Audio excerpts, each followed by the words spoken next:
Welcome, everybody, to another episode of Shadows Podcast. I'm your host, Trip Bodenheimer, and I'm super excited today to have Caleb Pearson here with me. He is one of the former students who came through the Enlisted Professional Military Education Instructor course. He is now a Non-Commissioned Officer Academy instructor over at the newly named Gunter Non-Commissioned Officer Academy here in Montgomery, Alabama. But before we get started, I want to first, as always, throw out there, go over to Facebook if you haven't already done so, like our Facebook page at The Shadows Podcast. And if you haven't checked out our Instagram page, _shadows_podcast, go over there, give us a follow. Our Instagram page, we have some bonus content. We have weekly reads that we're starting to push out. We have some quotes. We have just a lot more information than we typically release out on the Facebook page. And we're about to start releasing some bonus content from each of the episodes. So definitely go ahead and give us a check out over there and share this, our link, our information, and get some people exposed to what we're producing out here. We're trying to pass some positive vibes along to each and every one of you. And I couldn't think of a better person to do that than our guest today, Caleb Pearson. Caleb, welcome to the show. What's going on, Bodie? It's good to be here. Thank you for having me. Of course. How's everything the time we're recording this? I know this is going to drop in January, February. It's post Thanksgiving, so excuse us. So Thanksgiving went pretty good for you? Thanksgiving was awesome. Had a lot of food, did a lot of cooking. Just a good small gathering. Got to keep that social distance, but I'm got good. Some good sleep too. Oh yeah, I got some really good sleep. Still a little fuzzy brained and everything. Eyes are still a little bit heavy, but I'm good. I thought he was dodging me before we started this, and then he messages me telling me he had overslept. So I got some rapid fires to throw out there at you before we get started. All right. Guilty pleasure. Fudge rounds and brownies. That's not a bad one. Okay. Yeah. Right now, mine are the those little Debbie Christmas tree cakes. You know what I'm talking about? Those Christmas cakes. I can sit. I'll go work out and I'll sit down and I swear I could eat like a whole box. But yeah. Okay. I can definitely eat an entire box of fudge rounds in one sitting. Okay. That's like my guiltiest pleasure. That qualifies as a guilty pleasure. Your least favorite body part to work out? Because I know you're a workout enthusiast. What is that one where you're just like, ugh? Oh man. Least favorite, I guess, would be shoulders. And it's not because I don't like my shoulders, but the feeling of having tired shoulders is the worst. Because it feels like you're always carrying something all day. So yeah. when your shoulders are tired, everything else is just it's more than just pain. Carry everything on your shoulders. Yes. So, mine's back. Mine's that lower back. Yeah, that's a tough one. That's a hard one. That is a tough one. Favorite vacation spot? Oh man, that's been forever since I've been on a vacation. I guess you'd have to be on vacation. Birmingham, Alabama, I guess. My living room. I guess out of the places I've been, Liverpool was awesome. You know what's funny? Liverpool is one of my favorite places that when we were in Europe, and I know it sounds snotty when we were in Europe and traveling to 27 different countries. But no, Liverpool was that place that we went to. And I mean, it's just nice. It's different. It feels different. Tons of Beatles history there. I mean, it's a good spot. It's a really good spot. Fish and chips are really good over there. Yes. Favorite book you would recommend to somebody? Well, I am a huge Harry Potter fan. So any of the Harry Potters, but I guess so there's a book that Barack Obama wrote called Letters from My Father or Letters to My Father. That's a really, really good book. And whether you're political or not, that's a good book to read, simply because it talks about, the former president and his relationship that he had with his father who wasn't really there. And for me, I could definitely relate to that book because my dad wasn't there. You know what I'm saying? Yeah. And we only communicated through letters, really, pretty much in my adult life, right? So yeah, that's a really good one. Okay. Yeah, that's a definite. We'll put the link for that one in the description of this podcast as well. Now, somebody who has never met you before, they have never heard of you, they know nothing about you. Tell us just a little snapshot about who you are. I am a loud. I am a Can vouch for loud. that one. Yeah. I am a loud, compassionate, caring individual who's always trying to seek some kind of higher knowledge. I may have had a troubled past at some point, but who hasn't? Um, but the biggest thing, I guess, somebody would need to know about me if I was to put myself into a snapshot is that I am a servant of people, right? I just love to do for others. Nice. Yeah. Okay. Get started. Tell us about your upbringing. You said you were originally from Amarillo, Texas, but you claim Dallas. Yeah. Tell us about growing up. Yeah. So growing up, we were the typical family. You never really think you have a whole lot of issues in your family until those issues arise. But we were typical, family, mom, dad, two brothers and a sister.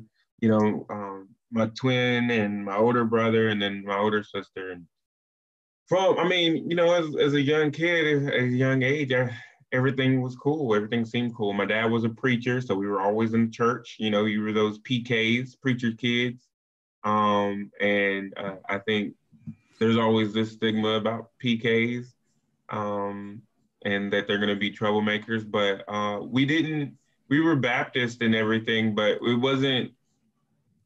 Maybe because my dad wasn't particularly living exactly right, but it wasn't your like really, really strict Christian home, right?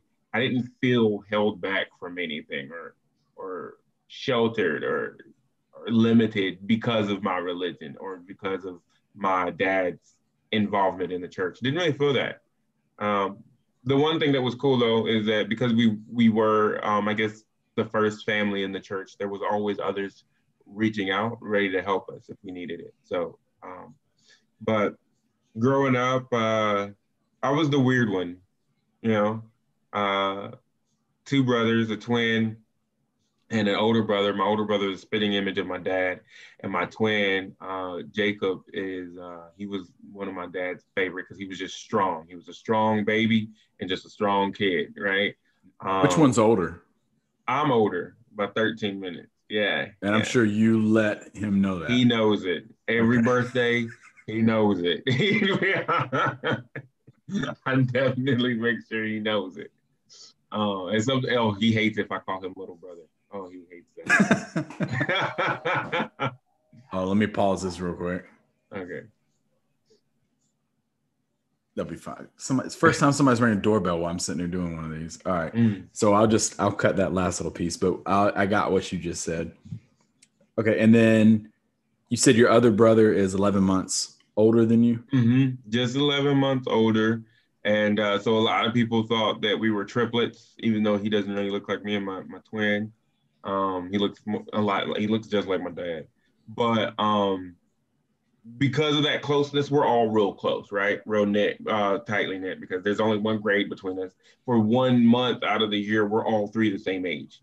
From March 10th to April 17th, we're all three the same age until, his birthday comes up and he turns that year older. But growing up though, we were cool, all outside and everything. But I did feel like I was the outsider in my family. Just because my dad never really messed with me. He was a truck driver, also with being a preacher. But like he used to like take my brothers out on like these like midnight excursions. They like go out in his truck and he'd take them out on his route and stuff. And they come back in the morning with like these gifts and food and like balloons and all kinds of cool stuff. And and I used to be excited because I like, when is it gonna be my turn? When are you gonna take me? When's my turn? And he'd always say next time. But he never took me. I think I felt the rod of my father more than I did his love. Especially there was a time in particular I remember that I was in the living room with my mom or with my dad. He was watching the game or something, and my mom was in the kitchen cooking. My brother was back in our room, and my twin brother, and my mom was calling Jacob's name, was calling him over and over. But of course, through the sound of the TV and the cooking in the kitchen, my brother didn't hear that or whatever. And we were just little. We were probably like 5 years old or so.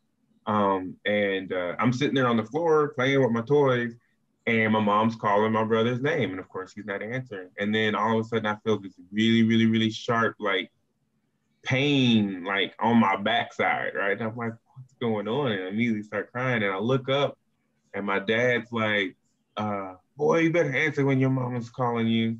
And I look at him, and I'm like, I'm not Jacob, I'm Caleb.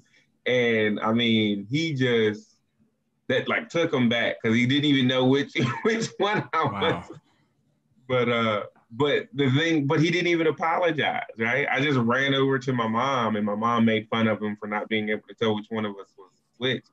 But I ran over to my mom, so I was always coddled as the mama's boy.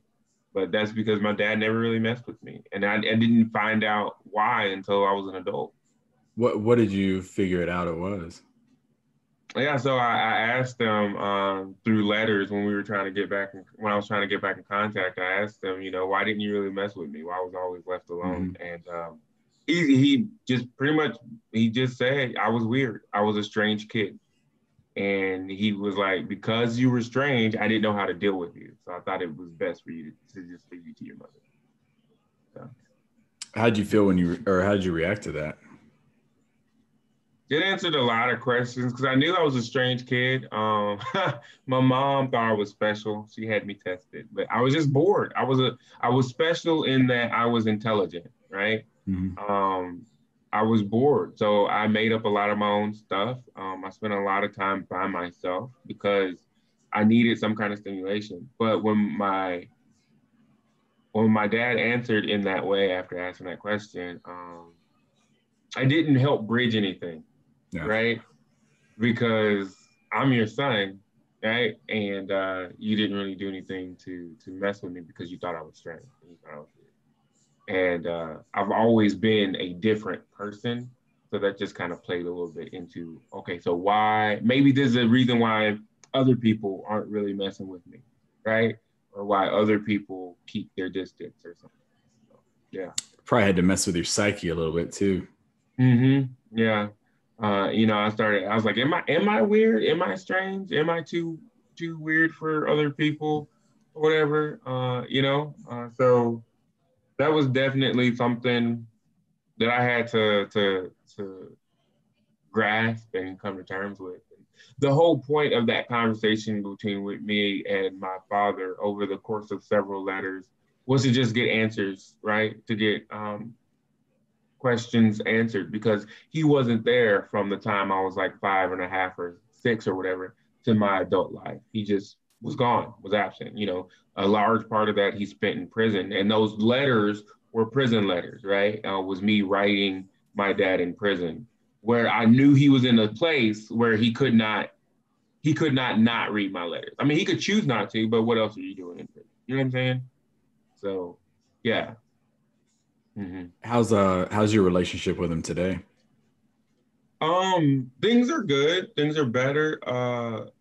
Really, because I felt like I was the one child that we were already always strained, and he recognized that, right? He recognized the fact that we were the strangest, I guess, between the two of us.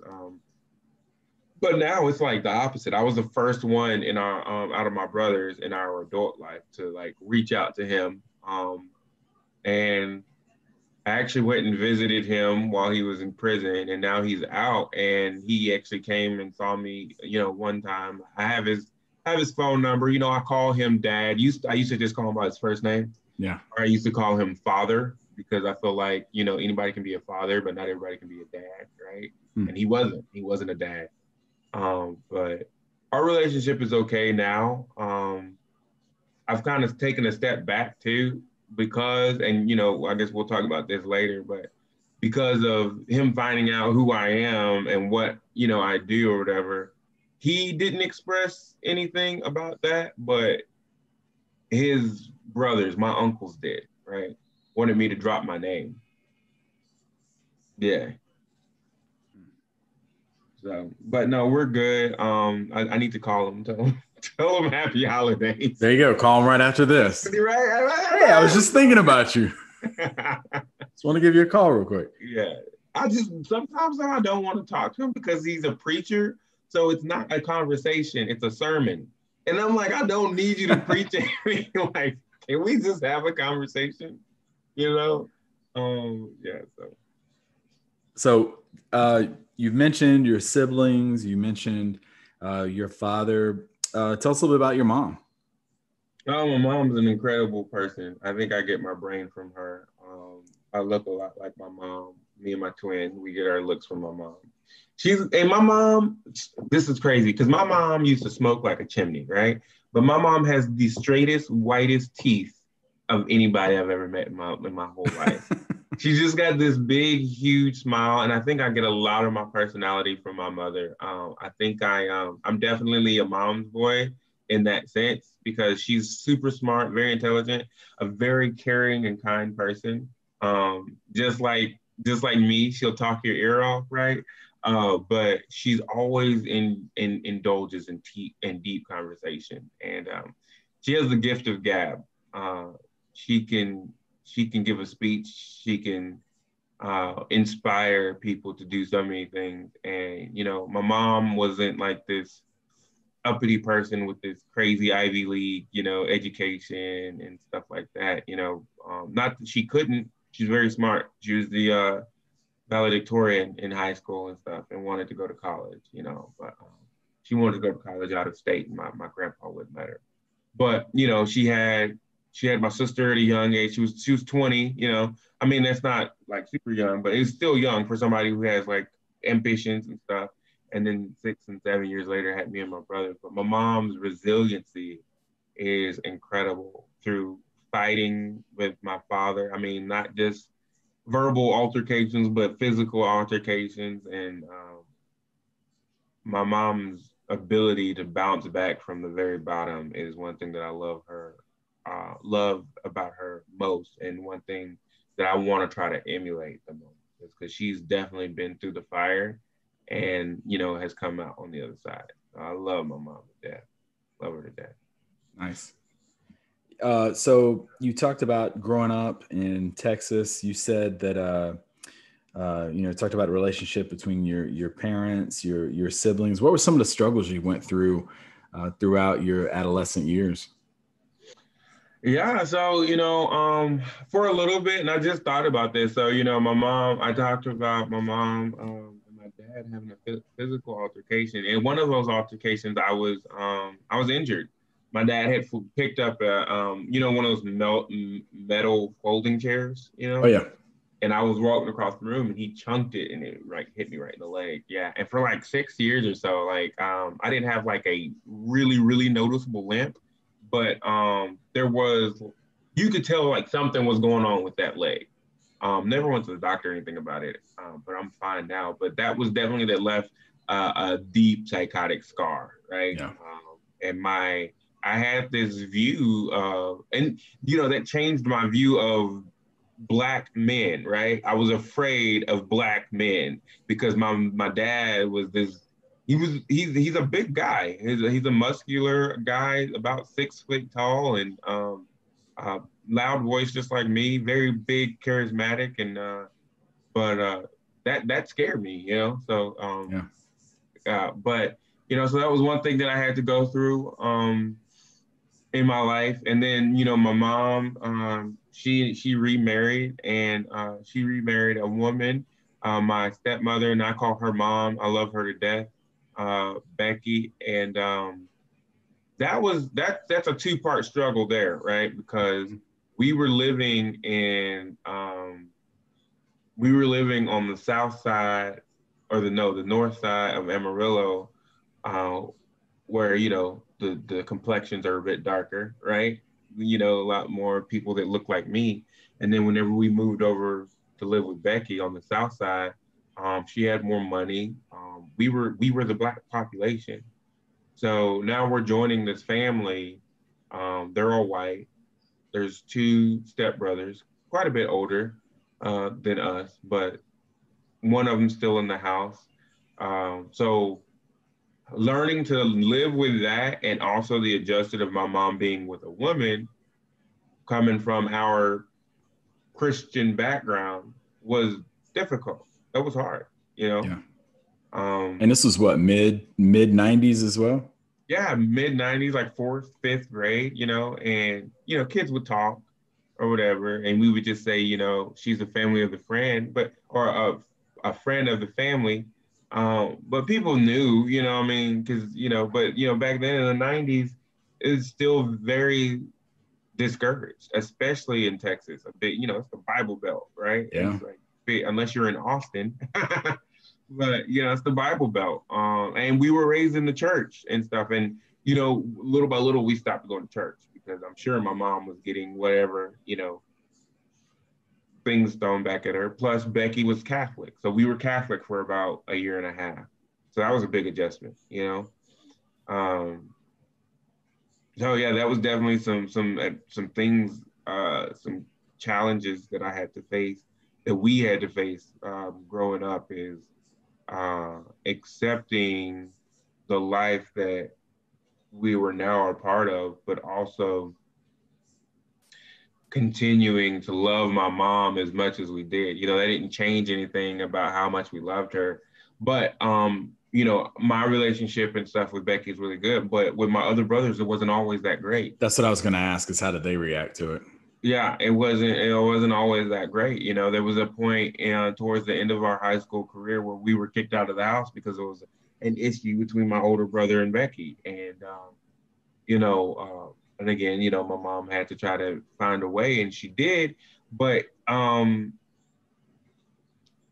in that, I think my brothers, I think they felt that they were almost forcefully thrown into something that they didn't ask for. They didn't want to be a part of. And and it's the truth, right? When you take your kids from one living situation to another, that's on the adult. So you're making that decision for your family. So it's not like the kids asked for that. But at the same time, my mom was just living her life, right? And just living her. But I think there was she never really communicated it. She just let we just knew, right? We knew what was going on, but it was never like a sit down talk and kind of thing. It just was integrated into life, and that was life. So there was no real time for us to express our opinion about it. It was just like, this is what's about to happen, and it's happened. And so we got to deal with it. You know what I'm saying? Yeah. Yeah.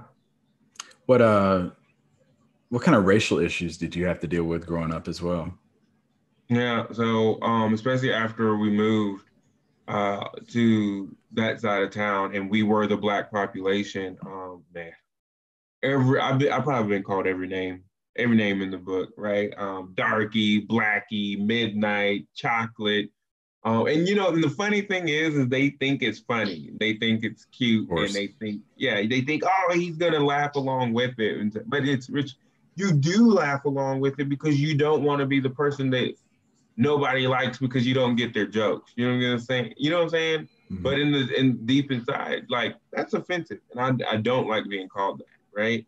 Um, but with you being a minority in a majority Caucasian school, um, if you don't really want to make waves in a negative way, you just kind of go with it, right? Uh, you know, Which is I wouldn't. sad. Which is No, sad. But it is sad, and I wouldn't suggest that people do that now, right? You stand up, but it's really hard when you're a kid and you're growing up with that, right? I don't know what kind of disparities, racial disparities my mom faced, but I know me and my brothers went through the ring, right? I could not start a year without fighting because I was getting called one name or the other. I was always in a fight. And the thing was, is I was the good kid. I was the one with all the grades and the teachers loved me and stuff, but I was the fighter too. I fought. I fought for my brothers. I fought for my name. I fought for my color, right? I fought for my position. And I wasn't going to put up with racism and stuff like that. And I wanted to break the mold. I wanted to be the one that broke the mold. So I didn't let any of that get me down. I ran for student council and became student council president. First, Black student body president in my high school. Not only that, but I was also the first Black drum major at my high school. And I was all about breaking the mold and boundaries. But dating was really hard because all of the girls were all white, and I remember having a girlfriend, and her parents hated the fact that we were together because I was Black. yeah. And it wasn't so much that they didn't like Black kids; they didn't like their daughter being with a Black guy because they were afraid of how everybody else would look at her. People talking at church and all these other Yeah, places. Yeah. yeah. So that was really hard. I had a friend, my I think my junior year when I went we had what's called a silver ball. It's kind of like prom. I Mhm. took a friend of mine to silver ball. She was white. Her dad um stopped talking to her because I was Black. Like complete. But one thing that I loved about her, and she's an amazing woman today, but she was like, I don't care if my dad doesn't like it or doesn't want to talk to me anymore. I like you, and I'm going to the dance with you. And so that made me feel good because she could have been like, "No, we can't do this," Yep. you know. So and then there was some pretty dark times. I had a cousin that was chained behind a truck and drugged, um, and call it what you will. I call it lynching, but for his skin color. So yeah, definitely faced I faced a lot of that. Not to, really hard, but where did that take place at? Like, where did that happen? In Amarillo, Amarillo? Amarillo, Texas. Yeah, yeah. Drug by in a dirt or in a gravel dirt road or whatever. Yeah, it was bad, not good. And then you also were talking before we hit record on here about you had a really good relationship with your grandfather as well. Yeah. So my grandpa was, oh man, he was awesome. The stories he could tell, right? Because he was old, right? He was born in 1905. Wow. My grandma was born in 1913. They're both passed, right, or now. But the stories he could tell, just because that long life that Wisdom. he used to tell us that he was so old, he was too old for the draft for World War II. But he did serve in the military, and he was a chef. He cooked for the president. So he had Wow. he had all kinds of stories. And the funny thing, so my grandpa, my mom's dad, um, he didn't have an ounce of Black in him. We didn't know this until he had passed. He was German and Mexican. Huh. He was the product of I guess his mother was like this German guy's maid or something, and that was how he came to be. But this whole time we thought he was Black because his sisters, I guess he was adopted or whatever, they were Black. His brothers and sisters, they were Black, but we had no idea. So that was just kind of a cool little. We just thought he was light skinned. We just thought he was a little bright. But no, loved him. When we moved because we lived in Austin, when my dad was around and when my mom split from my dad, we moved up to Amarillo, and that's where my grandparents lived. And so we lived with them for a good couple years of at least from the first grade all the way up to the fourth or fifth grade. Lived with my grandparents, and my grandpa was awesome, incredible an incredible man, full of wisdom, very, very loving. He taught us how to garden. He had like this fern gully type garden in the backyard. It was like you stepped back there and you thought you saw fairies and stuff. Oh, wow. Yeah, it's how this garden was. I mean, they grew everything from grapes to turnips to I mean, like everything. We always had fresh vegetables. And he taught us how to garden. I still have I guess you would call it a brown thumb. I can't grow anything. I'd kill a rock if it had life. But definitely not a green thumb. Yeah. Right? I don't know. Brown thumb. I mean, I try, but nothing plant wise seems to live under my care. But my grandpa passed in about 2000, 2001. And during that time, that's a good life.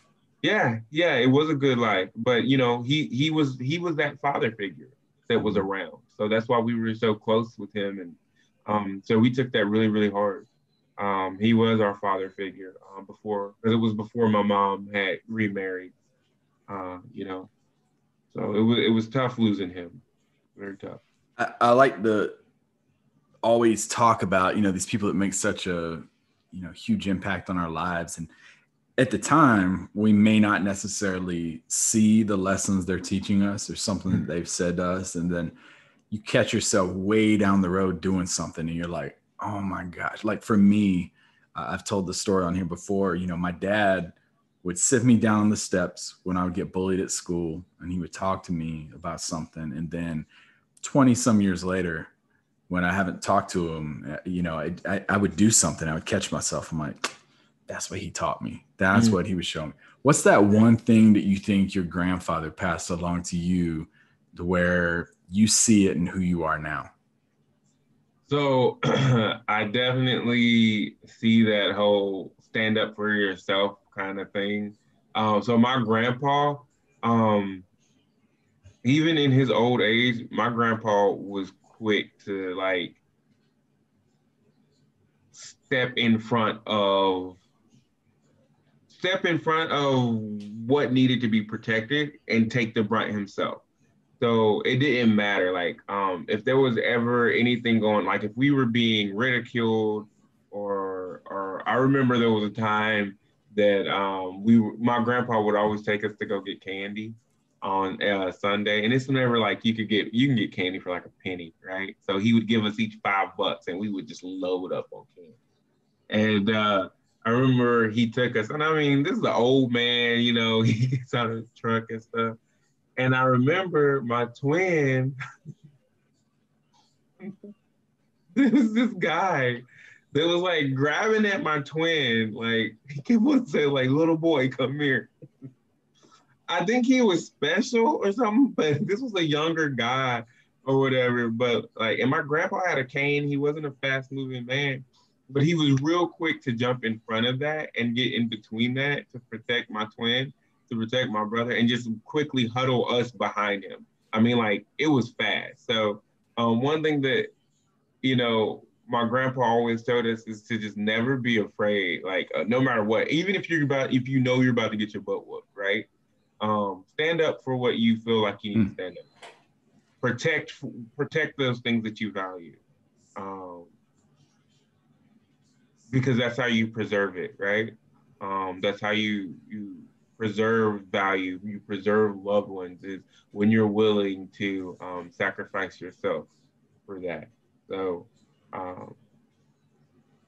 I'm always ready to stand in the front, and I'll take the beating. You know what I'm saying?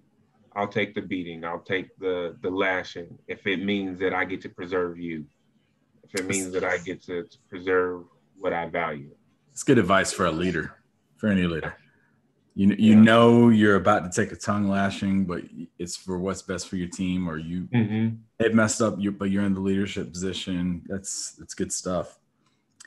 So that's an incredible journey right there. Everything that you have just described and gone through, but it's almost like just getting started, because then you decide, I'm going to join the Air Force. What made you come to that decision?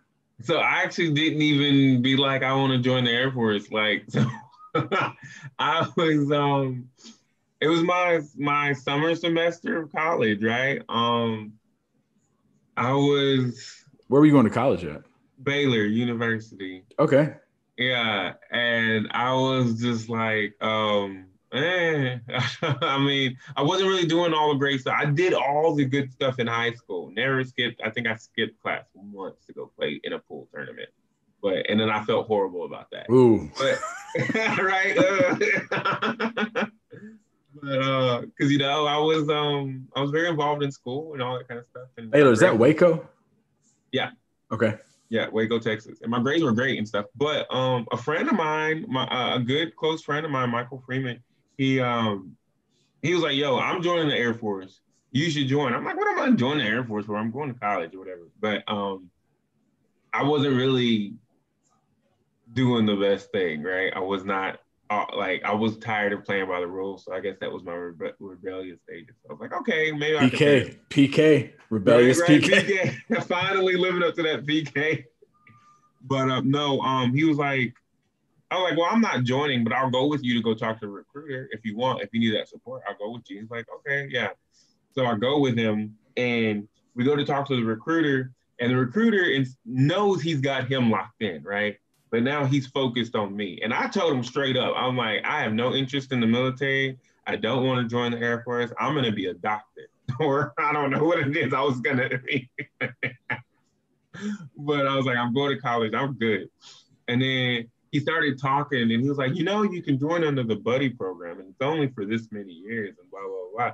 And I don't know if they still have the buddy program today, but back then the buddy program was if you signed up with a friend, a buddy, you were for sure going to go to basic training together, be in the same flight, and then go to tech school together.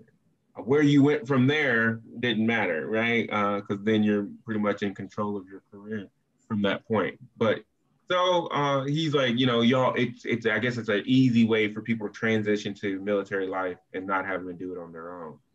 So, I was like, oh, that's kind of cool, whatever. And it's only for a couple years. And honestly, I probably do need to do this because I need to get out of this bad environment that I put myself in, right? And so I was like, cool, I'll do it. Let's do it. But only if you agree that we're doing this buddy program thing. And he was like, yeah, we're doing it. So we both signed up, went through the whole program. And come the day that we were supposed to do our physical and swear in and stuff, they check his eyes. This dude, without his glasses, was technically legally blind. It was that depth perception test. Right? Yeah, and he comes up, he's like, yo, Caleb. I'm like, what's up? And he's like, I'm not going to be able to join today. I'm like, what you mean you ain't going to be able to join today?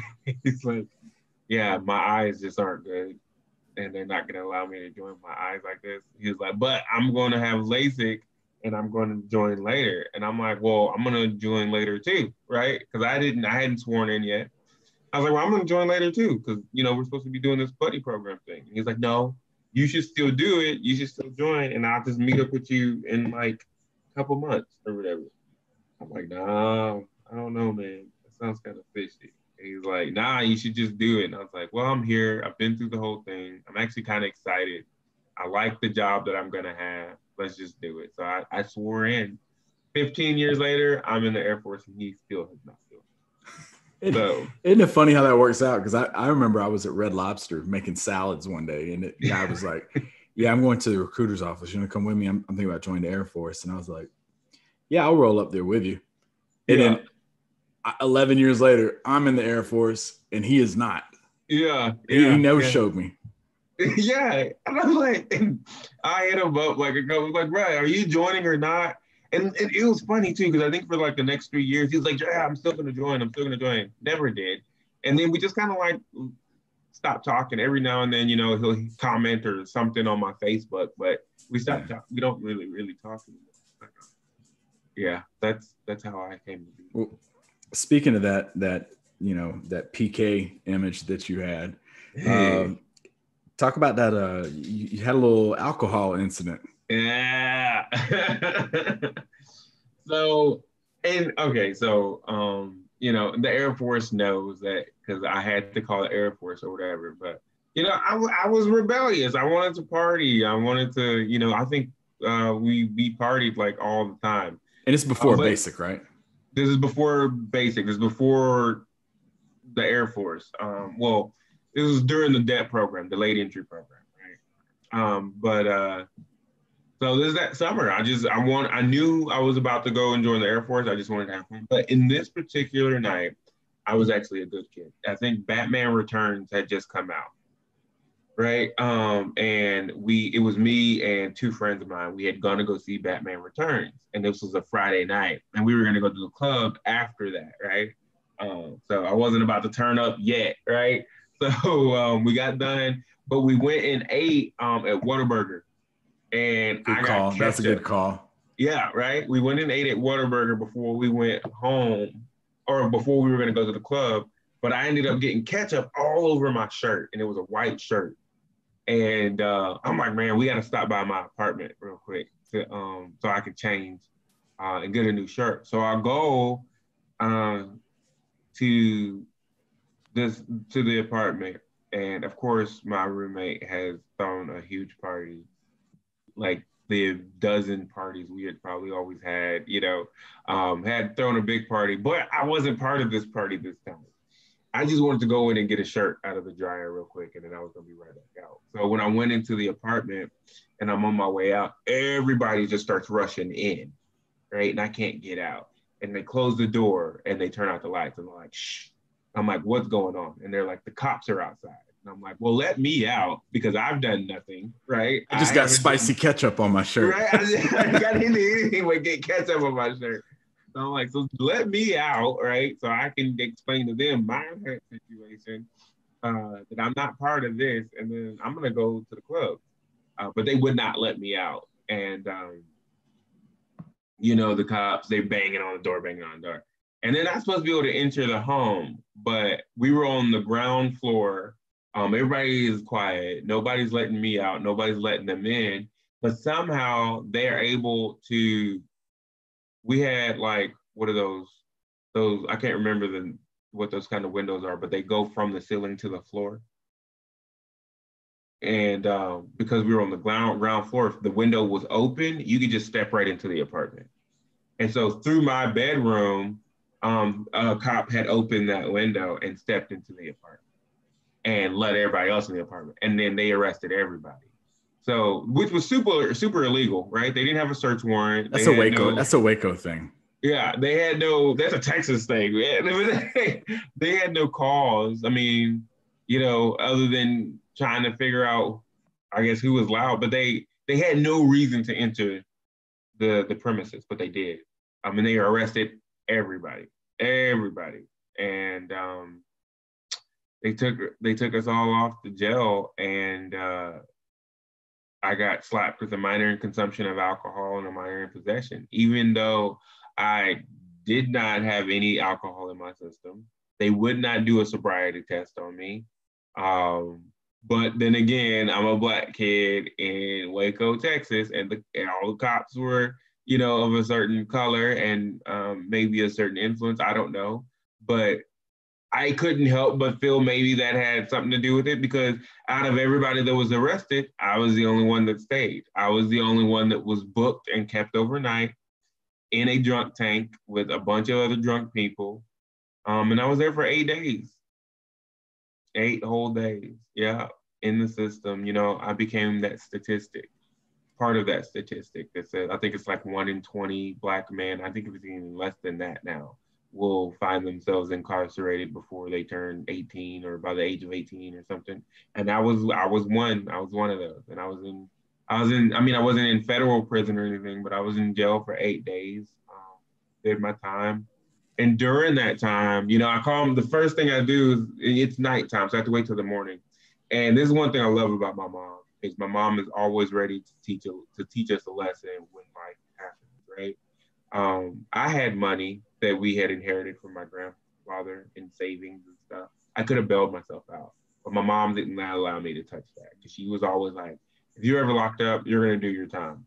I explained to my mom what had gone on and what was the situation, but she was like, I feel like this is a lesson you need to learn, Which at the time, you're like, oh. Yeah, I'm like, really? I'm like, it's my money. And she's like, nope.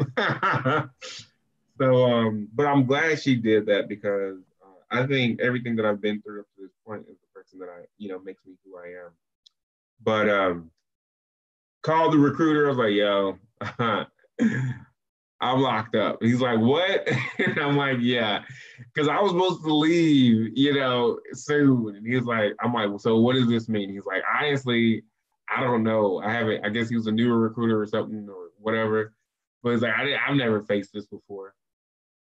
So he's like, hold on. And he ends up calling his commander or somebody. It was ended up being a general, right? And at the time, I didn't know how to talk to a general. And he's like, I'm on the phone with him. He's like, hey, I'm like, what's up? And it's like, this is a general. And I'm like, what's up? And he's like, so tell me what happened. And I tell him everything that happened and, how it wasn't really my fault. And, he's like, so you still want to join the Air Force, right? And I'm like, yeah, I do. And he's like, so are you promised there won't be another issue again? And I was like, yeah, I promise. But the thing was, part of the stipulation is I had to go on the next ship out, right? And I had to take whatever job was available at that time. So where I was originally supposed to be a German linguist, I ended up being an aircraft armament system specialist, a weapons troop. But I knew I needed to get out of that situation. I needed to get out of around those people and around that environment. So I joined the Air Force. And how long after that was it until you were out the door? I was arrested in July, beginning of July, and then I shipped. My first day of basic was August 2nd. Oh, so that was a quick turnaround. Yeah. Yeah. And how was the initial adjustment for you from coming from, upbringings in Amarillo over to Waco, everything that you've been through? How was the transition from civilian life to military? Oh man, wasn't easy. I didn't do well with authority at the time. So I was a very outspoken individual, a very outspoken airman, had trouble finding my place because for Black people, I was too white, and for white people, I was too Black. So it was really hard for me to find my place, find where I fit in, it was really tough. I had a nice little group of friends and stuff around me. My first base was Korea, but it was hard to go from, I guess, this civilian person and having my twin. That was the hard part, is leaving my twin. That was really difficult because we were together from literally from womb to. Did he go to Baylor with you? No, he stayed back, stayed in Amarillo or whatever. I think my sister and I are the only two that have gone to college. But no, it was really tough leaving my family because family was everything to me. And I actually struggled. When I got to Shaw, I had a breakdown. I had an emotional breakdown because my twin was going through some issues, and I felt like I needed to be there for him and I couldn't. And, my mom was going through her issues and my brother was going through his things. And I felt like I was letting them down because I wasn't there, right? I was trying to save them with money, right? Throwing my paycheck at them and stuff. And it wasn't good because I didn't have money to pay for my own stuff, right? I had just bought a new car, had a cell phone, and had come from Korea to the States where your paycheck is significantly lower. And I didn't know that, but they had overpaid me for a couple months. So then whenever they figured that out, right, they're like, we're taking all of that, right? So my paycheck for a while was like $100. And I'm like, I don't know how I'm paying this. And then I was dealing with the stresses of being, trying to in process and CDCs, trying to get my training and stuff done. And I just couldn't do it. And one day I just didn't show up to work. And that was unheard of because I was always there early, right? I just didn't show up to work. And so They called my cell phone. They called and called. I just never answered. And finally, somebody, came to my dorm with the first sergeant just to check and see if I was okay. And I was there. I was just in my bed, just chilling. And they're like, "Are you okay? Are you okay, Airman Pearson?" I'm like, "Yeah, well, not really, but yeah." And they're like, "Are you coming to work?" And I was like, I don't plan on it." And so the first sergeant excused the NCO that he was with, and he was like, "Let's just have a one-on-one." And he's like, "What's going on? Because this isn't like you." He's like, "You just won Airman of the Quarter, right? You had just won because they at the time they used to give awards for how clean your dorm room was, and so I had just won a sharp trooper. That was a big deal. Yeah, it was a huge deal, right? Yeah. And I had just won for my dorm and all that kind of stuff. And he was like, "This isn't you. What's going on?" And I just broke down, and yeah, I'm going. I have financial issues. My brother's going through stuff. My family's going through this and that. And he was like, "Okay, first of all, we need to fix you because you got these issues is what's going to get you kicked out, right? Financial issues, stuff like that." And he's like, "We got to fix you." And he's like, "Secondly, you need to understand that you can't fix everybody, and you can try to, but you can't." And he made me realize that no matter what you do, no matter how much help you want to give somebody, in the very end, it's their decision, right? It doesn't matter what you want to do for them or how much you want to help them out.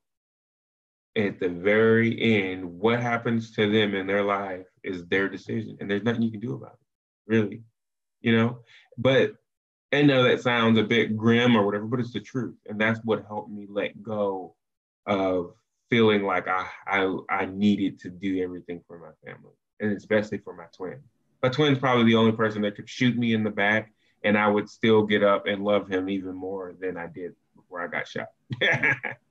Was that the first time somebody, really showed you that they cared about your career in the Air Force? Yeah, it really was because, like I was saying, Korea was my first base. Couldn't find my footing. I was behind in Korea because I didn't have a supervisor. I didn't have a direct supervisor assigned to me. Everybody kept PCSing. So literally everything, all the education, the training, I went through myself. I went through my CDCs way later than everybody else did. Um, I scored the highest score, but it's because I was trying to play catch up. But uh, and I feel like early on in my career, a lot of people wrote me off. I feel like a lot of people didn't see anything special in me. Undervalued. Right, I did. I felt very undervalued.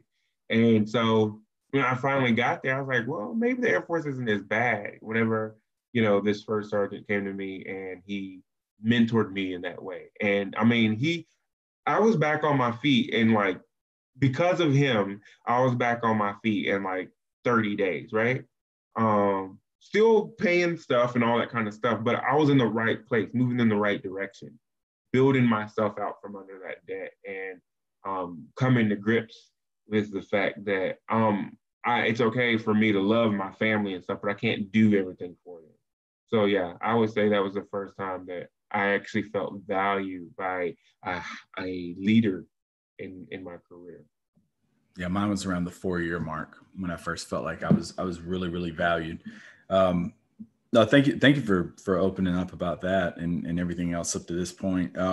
What advice would you give for someone out there who is struggling, whether it's because the military is tough. We go overseas, sometimes, young age, pulled away from family for the first time. What advice would you give to someone considering you've been in those shoes before? I think the biggest thing is to not suffer in silence.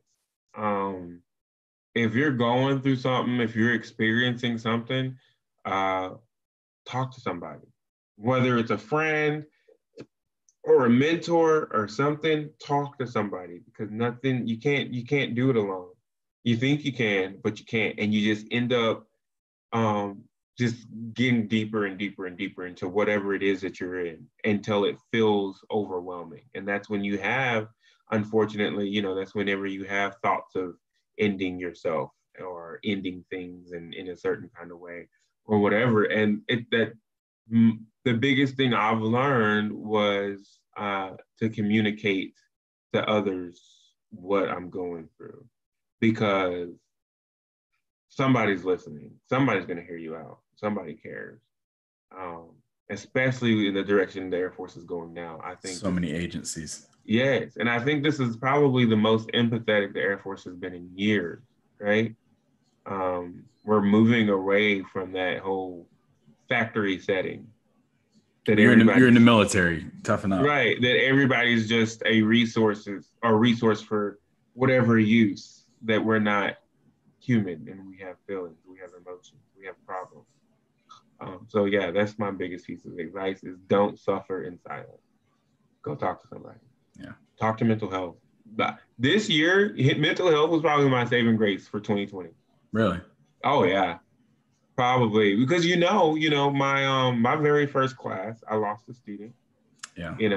And then shortly after that, I lost my aunt on my birthday. Wasn't able to go home to her funeral because COVID-19 kicked off. How social I am and how I need that social interaction. I feed off of that. To be cut off from that, it was messing my mind. I mean, sure, I could talk to whoever on the Zoom call or on the phone, but it's not the same as that live interaction. And I was going crazy, right? Yeah. I went to mental health, that talk with mental health. We had a recurring appointment once a week, every Tuesday we had an appointment. And that was probably a saving grace. So don't be afraid to go to mental health. It's not that bad stigma that I think everybody tries to give it. You know, um, 15 years of the Air Force, the first time I ever tried mental health, and I tell you what, it was probably one of the best decisions I've ever did. I remember talking to you after that unfortunate incident with one of the students. I think I called you that afternoon and was talking to you. Your energy today and where you are today is so much different than, because I talked to you a couple times after that, and you're right. You're where you're at now, mentally, emotionally, spiritually, physically. I think you're definitely in a better spot. And I think having agencies like that, having a friend, having just somebody that you can pick up a phone and call and just say, hey, this is like off the record, I just need to talk to you, goes so far. And especially the holidays and everything coming up, just having somebody to really reach out to and talk to is key. You were also talking, before we came on here, and I've known you for quite a while now. But one of the things you were saying is you wanted to be comfortable being you. And I told you, I don't like the term coming out, but talk to us about that acceptance of who you are. Yeah. So it's, I think a lot of people, whenever I did quote unquote, do that, a lot of people was like, is this something new? And it's like, really, is that a question? Because it's not new. I think it's something that people are born with. For me, it's not even necessarily based of gender.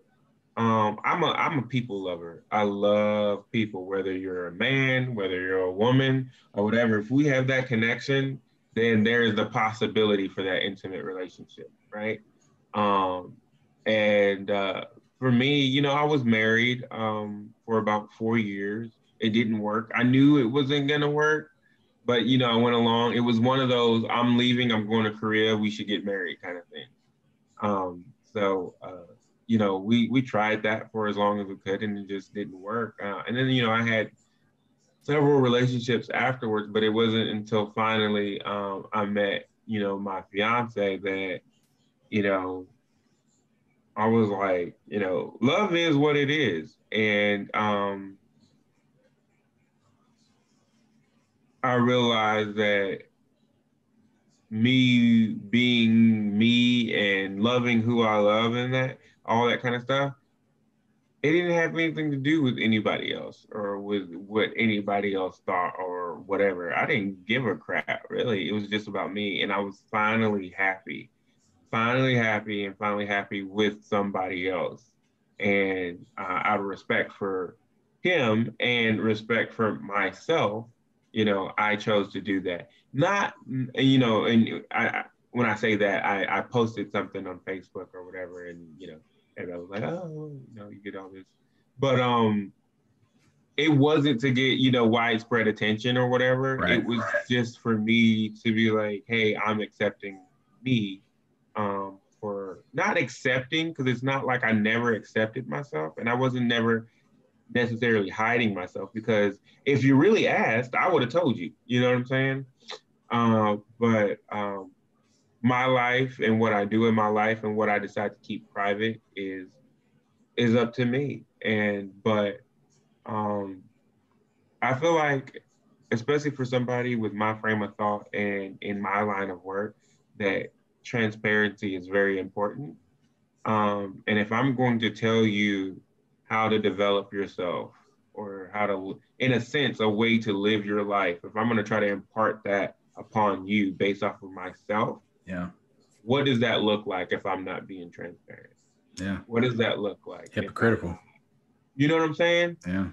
If I'm not allowing you to get every bit of me, if I'm keeping all that, I'm telling you, oh, don't be afraid. I always tell people to explore the uncomfortable, to not fear it. Get comfortable being uncomfortable. Right. Get comfortable being uncomfortable.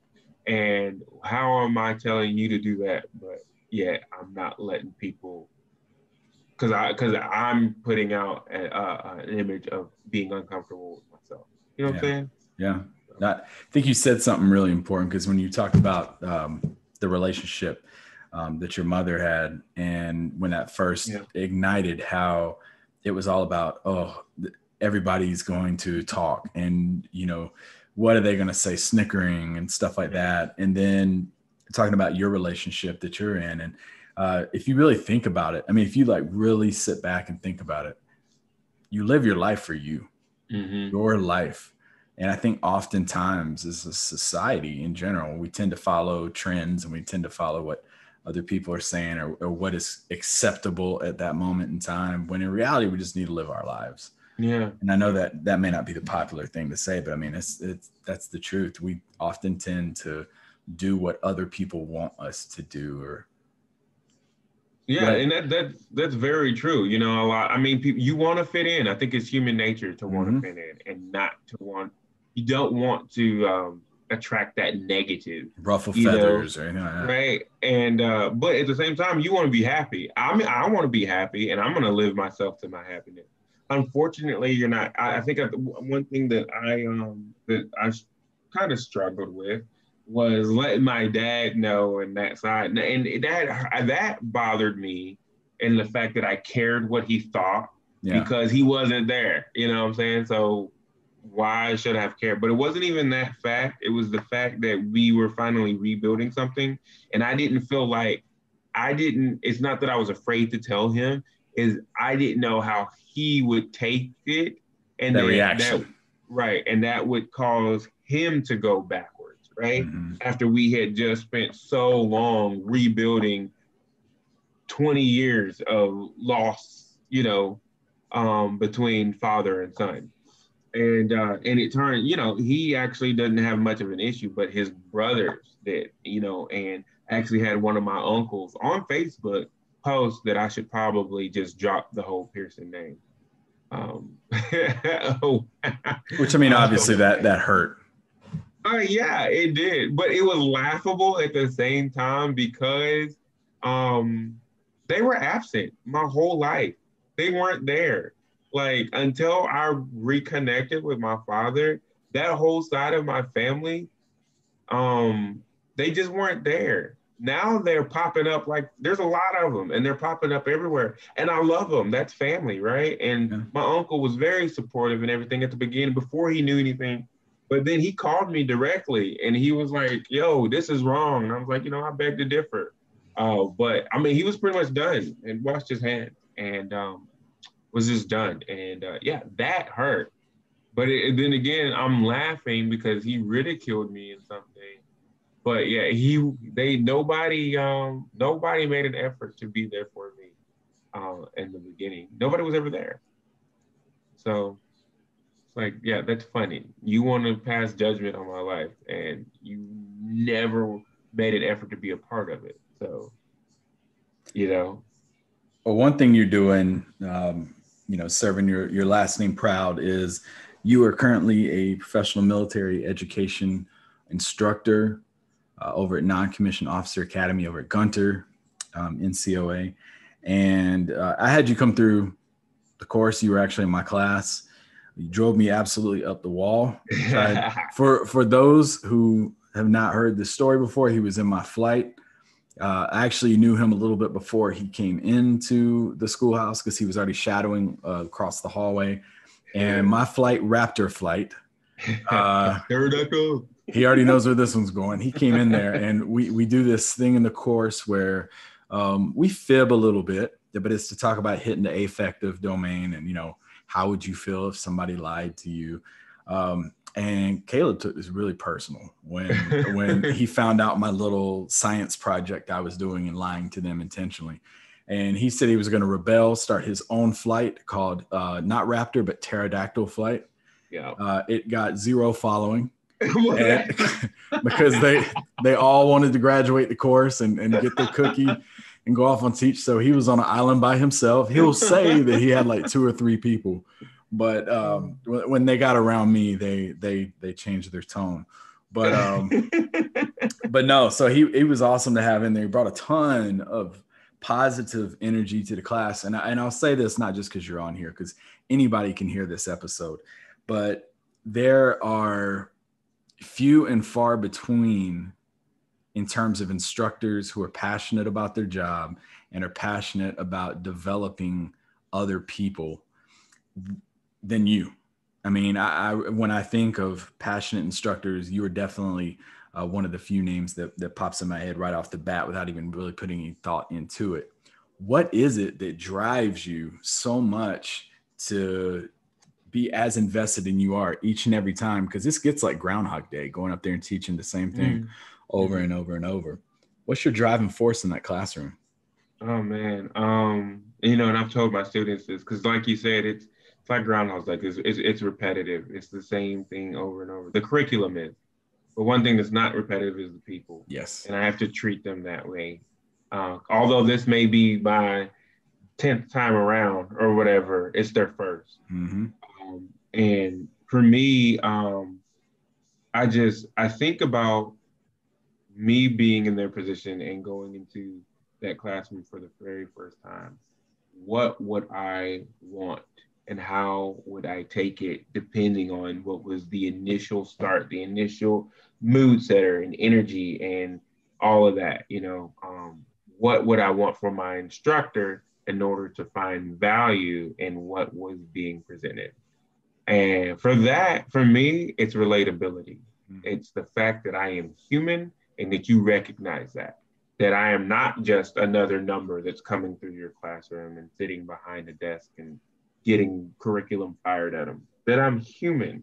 Be empathetic towards my emotions, right? You don't need to understand my emotions.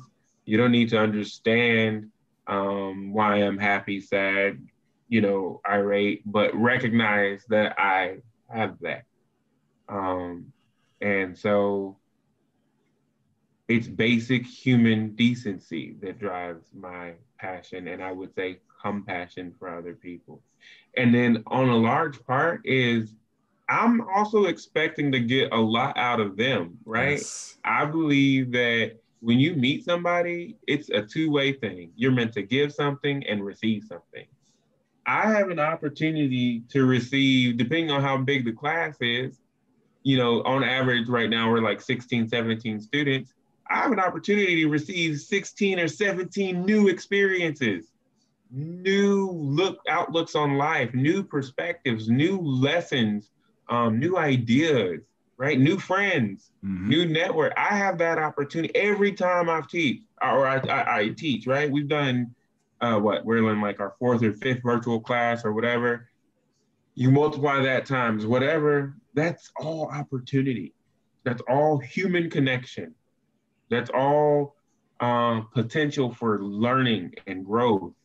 and to impact somebody's life, right?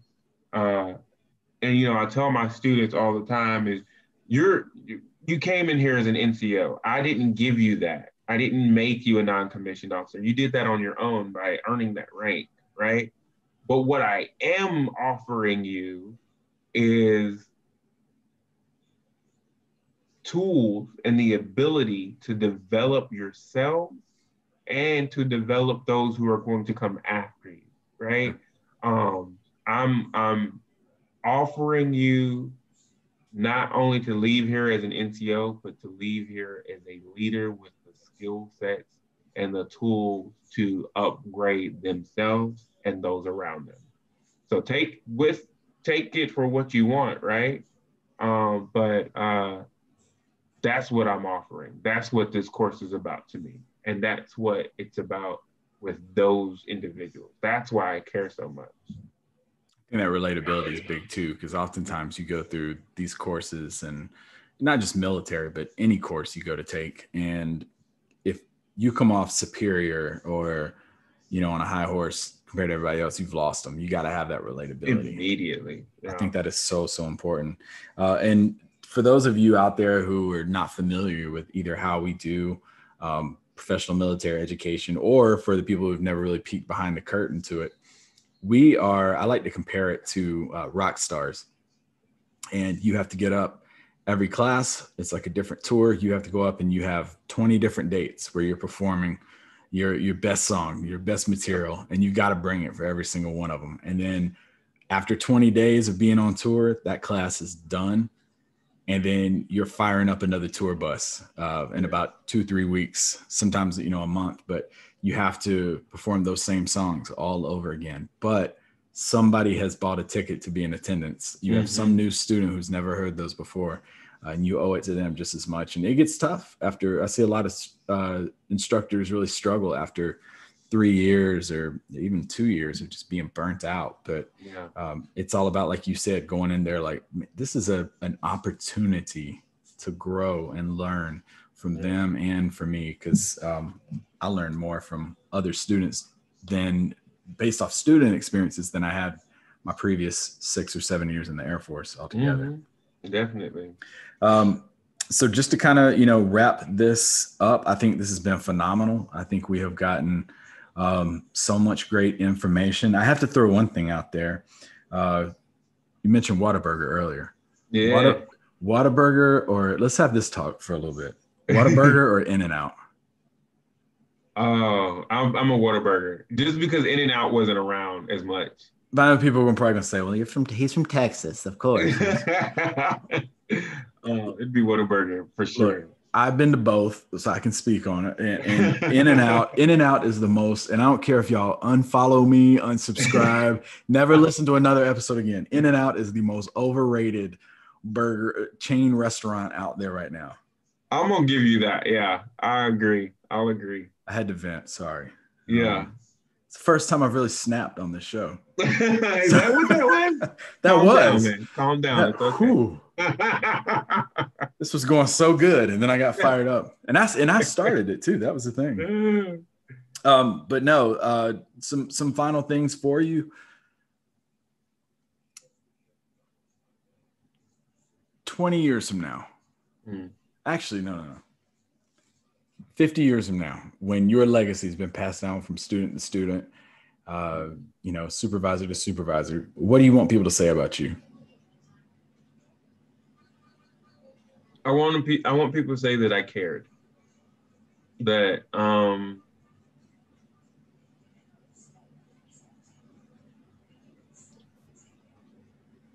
if I was to have an impact on their life or on their development, it's because I showed that I was that instructor or that person that actually cared and paid attention. Like with every single student, I don't only make it a point to get to know them as a class, I make it a point to get to know them individually. Yeah. So they have some kind of individual investment in what I'm saying. So my legacy at the end of my career or whatever My Air Force stint is that I was that person that truly showed compassion and caring in the Air Force. That's what I want to be my legacy. Nice.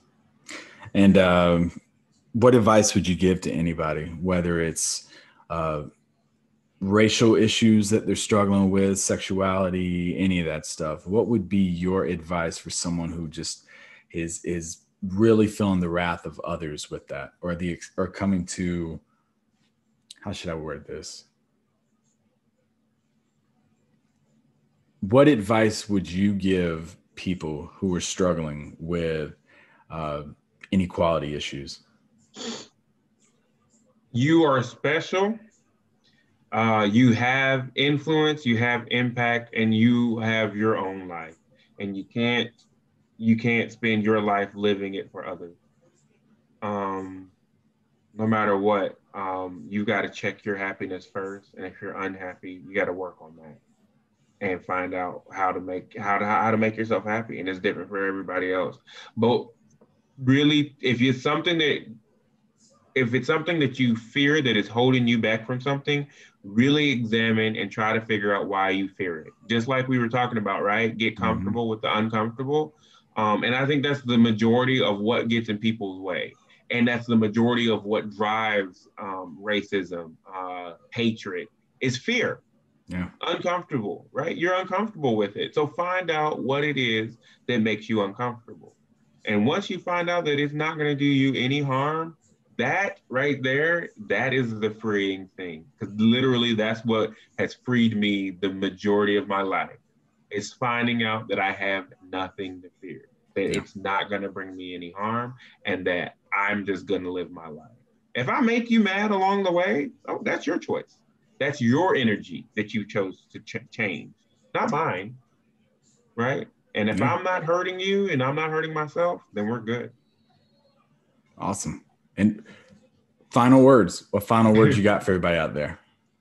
Final words: love, laugh, cry, live. Just be you. That sounds like one of them Hobby Lobby signs. Yeah, you can put it on the you can put it in the bathroom, man. Hang it up in the kitchen. It's somebody's office. But no, really, it's true. Love, laugh, live, cry, and just be you. You gotta explore emotion, man. Gotta live it all. Well, I definitely appreciate you opening up to us here today. I appreciate you sharing a little bit of yourself with everybody out there. I know that that is not something super easy, not something that, somebody could randomly come up to you and you'd be willing to disclose, but definitely appreciate you taking time out of your schedule. I was super excited to have you on here from, having you in my class and then putting this podcast together. This was definitely something I've been looking forward to since day one. And you're more than welcome to jump in and help us out with this however much you want. So that is going to conclude this episode. So make sure you check us out on Facebook at The Shadows Podcast. Also go over to Instagram, give us a follow over there, the_shadows_podcast. Like I said, we got bonus content, all kinds of extra stuff that we're dropping over on our Instagram page. Spread the word, let others know about us. And that is all we got. Goodbye and good night.